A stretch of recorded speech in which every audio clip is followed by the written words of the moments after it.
I quite like the days that come up when the kids haven't done anything at school. There's nothing to really talk about or report about because I get to do other random topics. And one that I'd been thinking about on and off for ages was doing kind of differences about how my childhood went compared to how the childhood of my children is going, because we grew up in very different times. And I don't mean like, oh, they had this and I had that, or this program was better or that program was better, but we live in bizarre times compared to when I was growing up, and nothing highlights it more than the fact that there's this warning going viral at the moment about Momo or Mumu, I don't even know how you say it, or Momo, whatever it is, this ghostly looking monstrous woman who's actually some sort of Japanese goddess that was used in some sort of art display in Japan. But there's this weird thing going round on social media where people are warning people that parents are finding their children doing these weird things or even hurting themselves or worse, because there's this thing telling them that they have to, otherwise they're going to hurt their family.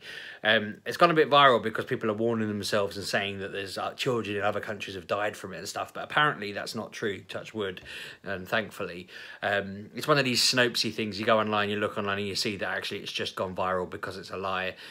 Touch wood, that's still true and nothing bad's happened. But when I saw it, it freaked me out. I read it on one site and thought, nah. And then I read it on another site and was like, And then I saw somebody saying that their kids had heard of it and I know them. So I was like, oh, if their kids have heard of it, maybe mine have. I texted Claire and she asked them, they had no idea. And I checked with Emily tonight and she had no idea what I was on about. And she said, Mum, you already asked me this. I don't know. And I was like, you'd tell me if you did though, wouldn't you? And she's like, yeah.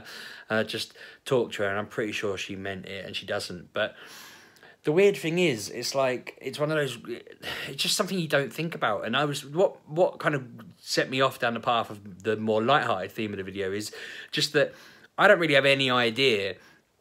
I don't have any kind of experience in their childhood. At least when my parents were raising me, it was pretty much the same.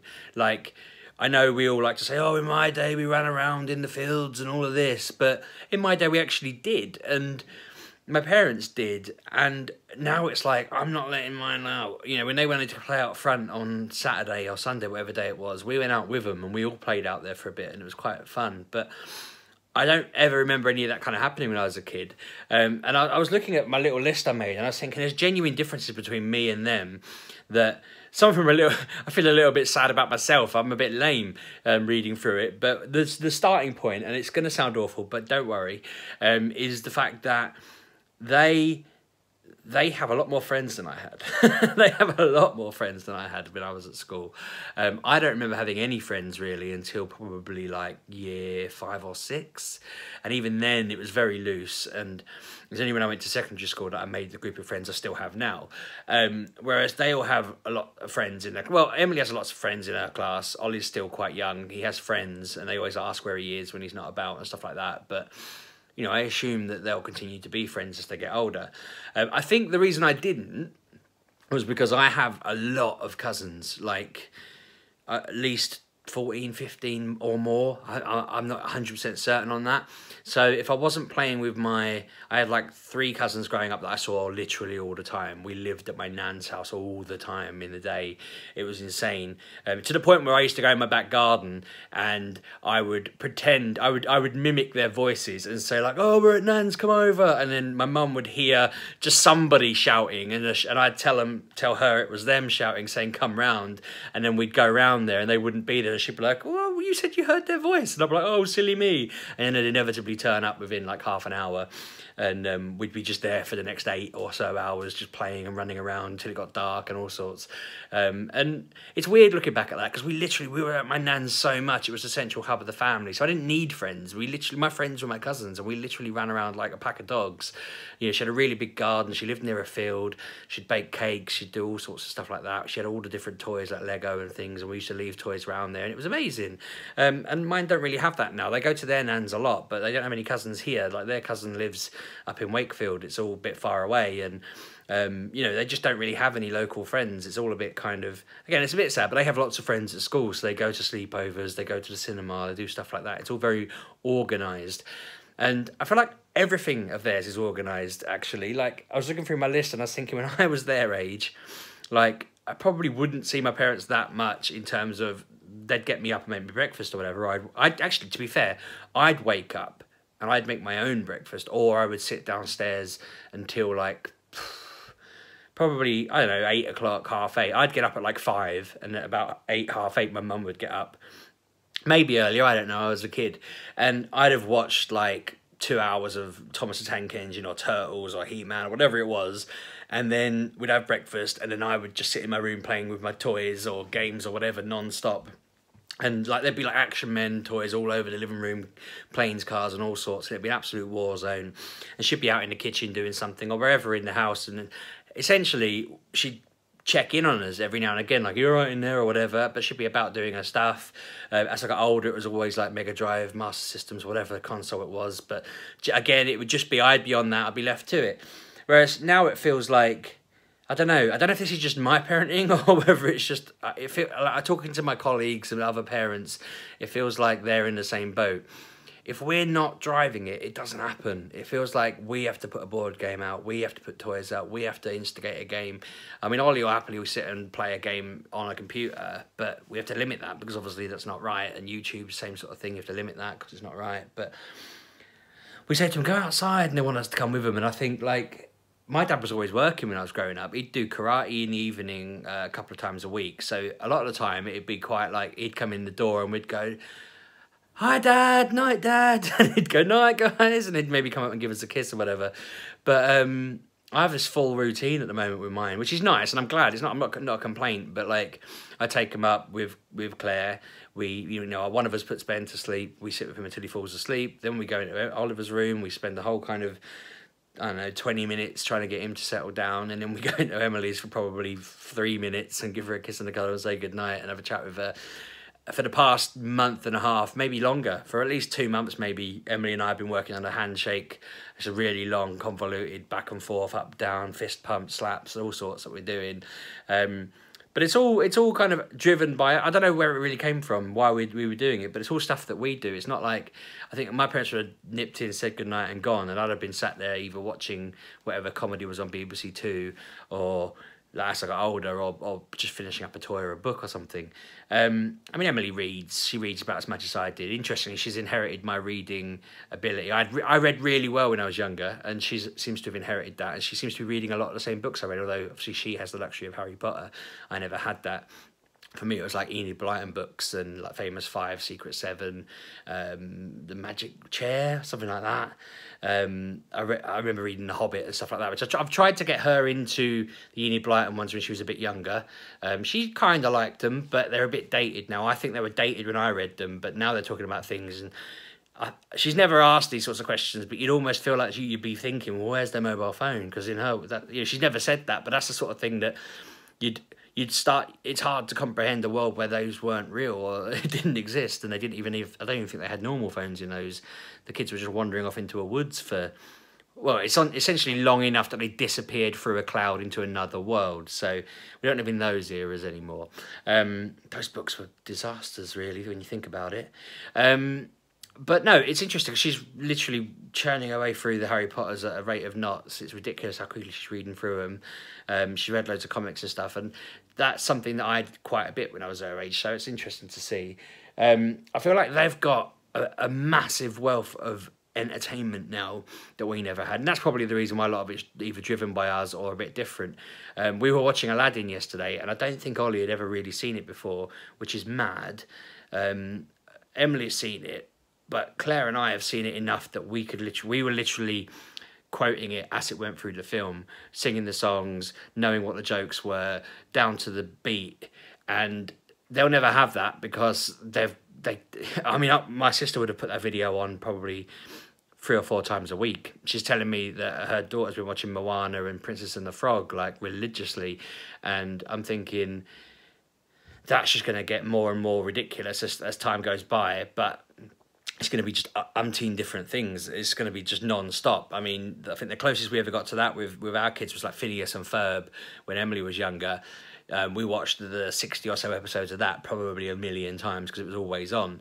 But now, as they've got Netflix and stuff like that's come about, it's like they'll watch through, you know, Emily watched She-Ra, Oliver watches all the Pokemons and stuff like that. But it's just like, it all changes so quickly. It's weird. Like, they don't. I never listened to music at all when I was their age. I literally remember the first time I got into music. It was 1996. We were coming back from a school trip away, and I think Oasis came on the radio, and the whole bus was singing along to "Don't Look Back in Anger."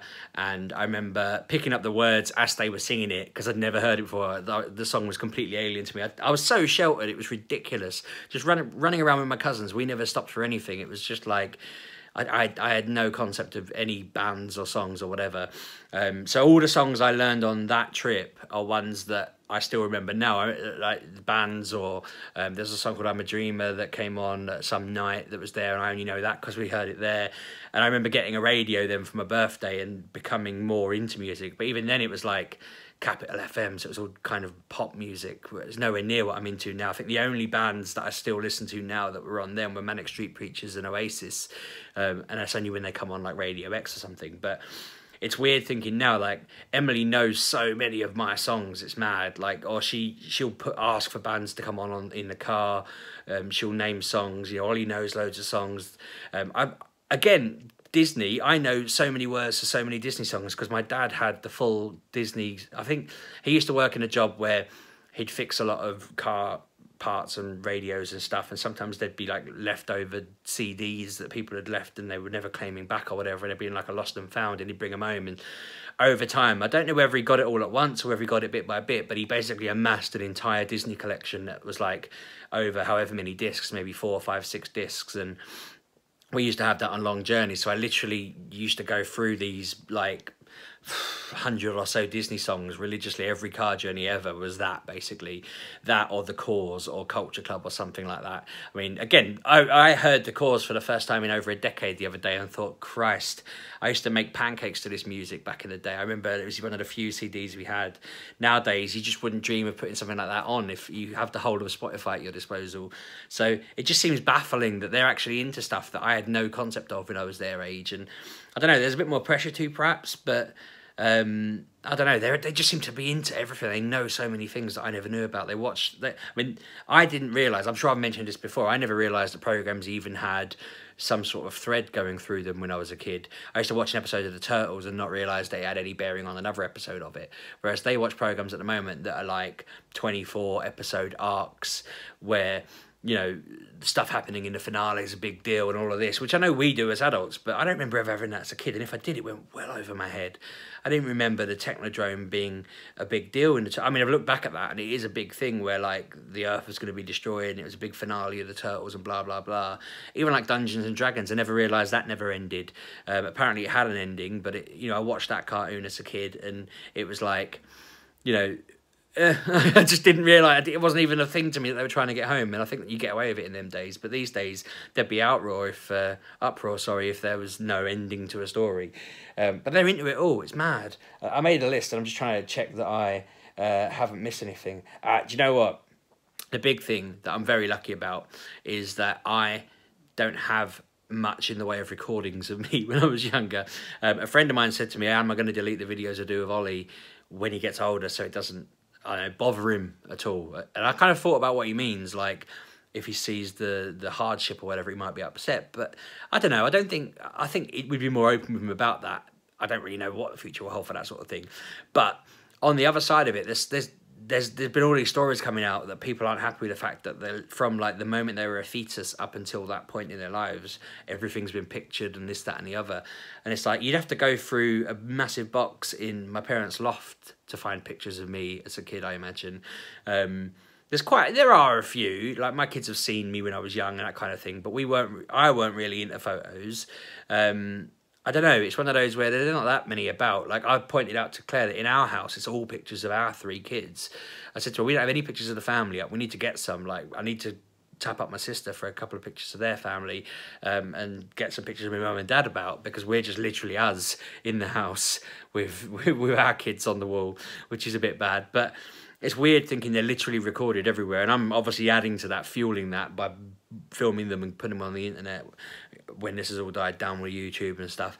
But yeah, it's interesting thinking it's so different. It's so different. And going back to my original point, have no way of really empathizing with that or connecting with it, because I don't know what it's like to have all your friends be at school. I don't know what it's like to feel that you can't do anything without your parents guiding you, really. I feel like maybe I should be leaving them in the room with all their stuff and going, no, figure it out. I mean, they did yesterday. I said, yesterday that they were being a bit funny. I think they are coming down with a bug, because Ben's got it really bad today. He's not very well, bless him. But I think that they got over their hump a little bit and started getting on once we told them to just sort it out. But no, it's been really interesting thinking about it and reminiscing and looking down the stuff, because their childhood is well different from mine. And I feel lucky that I've been able to be more involved. I mean, my dad was extremely involved, and if he's watching, I want him to make sure he knows he was very, very involved. But I feel like my wife will agree that both of our dads had to work a lot more, and they didn't get to be involved in as much stuff, or they weren't expected to, or whatever it was. And yeah, it's nice being able to. It's good that I get to, and I'm hoping that they'll benefit from that. But I can't imagine what their children's lives will be like compared to now and theirs and so forth. I mean, just even thinking about them being old, and I am going to wrap this up, but I was thinking as well, when I was running through ideas in this, I didn't want to touch on it too much. Like, it baffles me even now that I met Claire at an event, and we hit it off very nicely and got on, and obviously met up afterwards and started dating, and then ended up getting married. And that's something I think I've covered before, but I'll cover it. I'm thinking it's our 10-year wedding anniversary soon, so I could do a proper, our lives together sort of thing. But it's so weird that times have changed since then. My friends are all on apps now, trying to meet people, looking for local people in their area that have their interests, or depending on what mood they're in, or what, not just them, but everyone now is like, oh, if they want to meet someone to settle down, if they want to meet someone for fun, if they want to date someone, if they want something, whatever it is, they're literally just going on an app and searching for people off the shelf. And it baffles me to think that those apps are going to get more sophisticated. It's going to get to a point where, like, Emily, Oliver and Ben are going to just be like, I'm looking for this type of person, this type of interest, this whatever. And they're basically almost going to be assigned someone within a however many mile radius that they're searching. And they're going to meet that person for a bit and see how it goes. And that seems really weird compared to just the sheer luck. I mean, I look at some of the fact that this is my life, having met Claire in 2005, baffles me. It blows my mind. But to think that that could easily be, I typed in a couple of numbers and words and hair colours and stuff like that, and she popped out the other end of the machine, that just seems a bit mad, really. I mean, it doesn't really matter how it happens. I'm not frowning on that. It just seems like, again, I can't relate to it. It's really, really different. I feel like I've inadvertently become part of the old world and the new world's moving forward, and it's very random.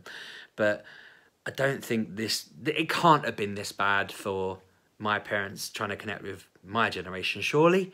I feel like it seems impossible for it to have been that different. I know they had to tackle the internet existing and stuff like that, but that wasn't that different conceptually from the phone, surely. I don't know. Anyway, this has been overly long. I hope it's been an interesting one. I hope it's been fun.